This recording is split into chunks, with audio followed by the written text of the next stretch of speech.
The terrifying story of Flight 236, an aircraft weighing more than 200 tons, flying over the Atlantic Ocean in the dead of night, with no engines at all, thousands of feet of dark ocean below, nothing but blackness above, no runway anywhere in sight. Until that day, there was no precedent for this in commercial aviation history.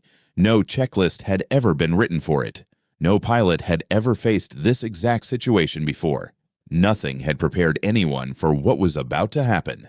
Hello, today we're going to talk about one of the most incredible survival stories in aviation history. It was August 23, 2001, around 11 p.m.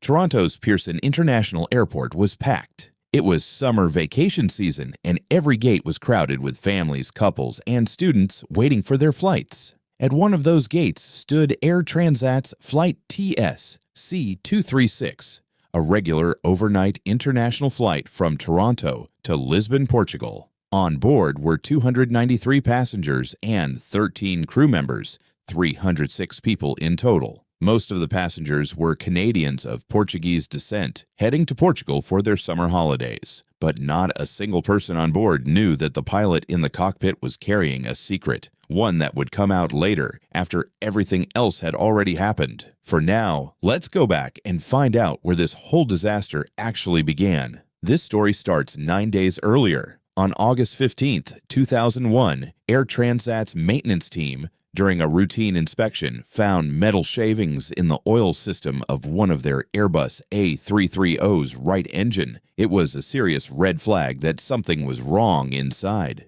2 days later, on August 17th, the same metal particles showed up again. There was no room left for doubt. The engine had to be replaced. The problem was, Air Transat didn't have a spare engine of its own, so they borrowed one from Rolls-Royce. And this is exactly where the foundation of this entire disaster was laid. Picture this: your phone charger breaks, and you buy a replacement that looks identical on the outside, but the wiring inside is different. It'll work fine for a while, until it eventually short-circuits. That's almost exactly what happened to this aircraft. The replacement engine from Rolls-Royce was of an older design, while the rest of the plane's systems were newer. From the outside, everything looked normal, but the fittings for the fuel and hydraulic tubes inside were different. And during inspection, nobody caught that difference. The engine swap began on the night of August 17th, and the mechanics were under pressure to finish by Sunday, since the aircraft had a scheduled flight. As soon as work began, a problem came up. The hydraulic pump wouldn't fit on the new engine because a fuel tube was in the way. The lead technician checked the parts list and discovered that this engine's fuel and hydraulic tubes were different from the rest of the fleet's. He tried opening the Rolls-Royce manual on 3 separate computers, but the network was down. Here's the shocking part. That same manual was available offline on CDs, but the technician had no idea those CDs even existed. The one document that hundreds of lives depended on was sitting in the same building, and nobody bothered to look for it. Time was short, and the pressure was mounting. So the technician took a shortcut. He installed the new fuel tube, but left the old hydraulic tube in place. Now the same engine had 2 tubes that were never designed to work together. Rolls-Royce's service bulletin clearly stated that both tubes should always be replaced as a matched set. But because the network was down, nobody had actually read that bulletin. When the hydraulic system was pressurized, its flange would rotate and drift closer to the fuel line. 2 metal tubes that were never supposed to touch each other were now rubbing against one another, but nobody noticed. Once the installation was finished, everything looked fine. No leak, no warning. The plane was cleared to fly. For weeks after that, this aircraft kept flying its regular routes, with no one aware it was carrying a ticking time bomb. Every flight, vibration, and pressure caused the 2 tubes to rub together a little more, slowly wearing down the wall of the fuel tube. It was only a matter of time before it finally gave way. Now let's go back to the night of August 24th. Flight 236 was cruising over the Atlantic Ocean, and everything seemed completely normal. The aircraft was carrying 46.9 metric tons of fuel, 5.5 tons more than required. But at 4:38 a.m., the flight data recorder noted that fuel was disappearing rapidly. Hours of friction had finally cracked the wall of the fuel tube in an L shape, and fuel had begun leaking out. But no alarm went off in the cockpit and no warning light came on, because at the time, the Airbus A330 had no direct sensor to detect fuel leaks. The crack widened and the leak rate climbed to 13 metric tons per hour. None of the 306 people on board had any idea that their fuel was silently draining into the Atlantic Ocean. At 5:03 a.m., the crew noticed an unusual oil reading on the right engine. Fuel was already leaking from it, but the pilots assumed it was a computer glitch. Then at 5:33 a.m., an advisory message flashed on the cockpit screen. The fuel in the left and right wing tanks had become badly imbalanced. Fuel imbalance was a familiar problem, with a standard checklist procedure to fix it. But this is where the crew made the single biggest mistake of the entire incident. Instead of pulling out the checklist, they worked from memory. The checklist clearly stated that if a fuel leak was even suspected, crews should follow the fuel leak procedure, not the fuel imbalance one. But working from memory, they missed that note entirely. To correct the imbalance, they opened the crossfeed valve, which meant the remaining fuel from the left tank now flowed straight out through the same leak on the right side. The very problem they were trying to fix, they had just doubled. And here's a strange coincidence. Exactly 4 years earlier, on August 24,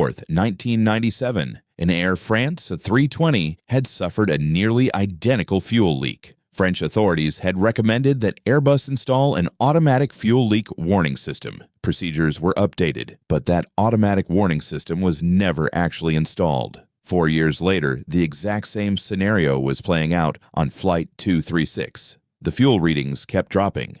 The captain couldn't figure out what was going on. He asked the cabin crew to look out the windows and check the wings and engines for any sign of a leak. But in the pitch-black night, over a pitch-black ocean, nothing was visible at all. By 5:45 a.m., so much fuel had leaked out that reaching Lisbon was no longer possible. Command of the flight belonged to Captain Robert Piché, who had 16,800 flying hours of experience, and his co-pilot, Dirk de Jager, who had 4,800 hours and had previously worked as a bush pilot, landing planes in jungles and on lakes with no runway at all. Seeing the fuel leak, they made the call to divert toward the Azores, a small group of islands in the middle of the Atlantic, home to a military airbase. Now comes the moment that turned everything into a full-blown crisis. At 6:13 a.m., while descending from 34,000 feet toward Lajes, the right engine suddenly shut down from fuel starvation. Over the middle of the Atlantic Ocean,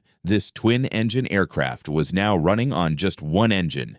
ETOPS regulations, Extended Range Twin-Engine Operations Performance Standards, exist for exactly this kind of situation, allowing an aircraft to reach the nearest airport safely on a single engine. But this wasn't a normal single-engine failure. The left engine's fuel was also nearly gone. And then, at 6:26 a.m., just 13 minutes after the right engine failed, the left engine shut down too. A plane carrying 306 people had become nothing more than a glider, still 144 kilometers from the airport in the Azores. The moment both engines died, the cockpit screens went dark. The main electrical generators cut out. The entire cabin plunged into darkness. Panic spread instantly. What was happening? The captain declared a mayday. Both engines had failed due to fuel starvation, and the aircraft was now gliding. No commercial passenger jet had ever attempted a powerless glide this far in aviation history. There was no second chance. If the plane couldn't reach the airport, it would go down into the cold waters of the Atlantic. Once both engines shut off, the aircraft switched to its emergency power source, the ram air turbine, a small wind turbine that automatically deploys to provide basic electrical and hydraulic power. To keep it working, the plane needed to maintain a minimum speed of 140 knots. The constant hum that's always present in the background of every flight had vanished. The silence was so complete that passengers could hear ringing in their own ears. 57-year-olds Augustine and Romero, hearing the engines die, immediately thought of their daughter back in Canada. An 18-year-old student, Vasco dos Santos, found himself remembering plane crash scenes from movies he'd watched in theaters. And now, the same thing was happening to him. Soon after, passengers were told the plane might have to land on water, what's known in aviation as ditching, one of the most dangerous emergency procedures there is. Statistically, 95% of occupants survive the initial impact. but due to drowning and hypothermia, the overall survival rate drops to just 76%. But that was average data, and Flight 236's situation was far from average. It was nighttime, over dark Atlantic waters, and even in August, the water was cold enough to cause hypothermia. Passenger Margaret McKinnon found herself thinking of Ethiopian Airlines Flight 961 from 1996, which had crashed into the Indian Ocean and broken apart on impact, killing everyone aboard. She had quietly accepted that she might die, but her husband Belgacus refused to give up. He figured that if they went down, they could get out of the plane and swim to shore. He told her, "We're going to need our shoes." Captain Piché and co-pilot de Jager worked through the emergency checklist, preparing for a visual approach to the runway. With no engine power, they had exactly one shot. There was no option to go around and try again.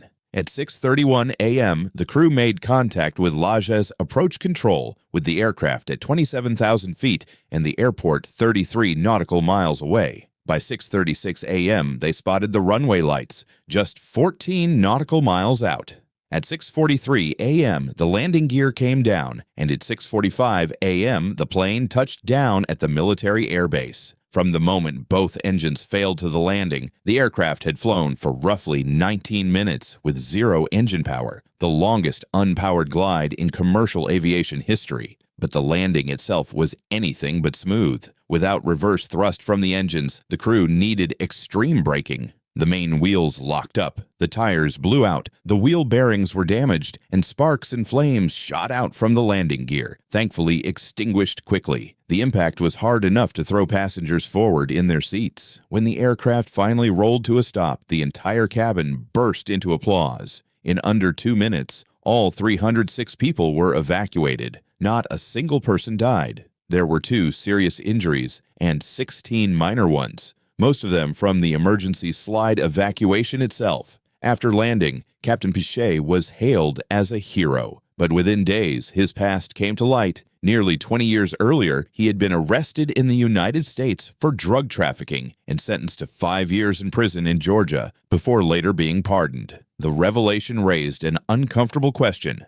How had a former drug smuggler ended up flying commercial airliners? But despite his past, he remained a hero to the passengers he'd saved. Following the incident, Canada's transport minister fined Air Transat $250,000, the largest fine in Canadian aviation history at the time. Passengers also filed a $30 million class action lawsuit, arguing that the trauma they suffered had caused lasting physical and psychological effects that could follow them for the rest of their lives. The story of Flight 236 wasn't the result of one single failure. It was a chain of smaller ones. Rolls-Royce's incomplete warning documentation, the mechanic's shortcut, the manual nobody ever read, the checklist the crew worked from memory instead of following step by step, and the automatic leak warning system that should have been installed 4 years earlier, but never was. If you were in that cockpit with both engines dead and nothing below you but a black ocean, what would you have done?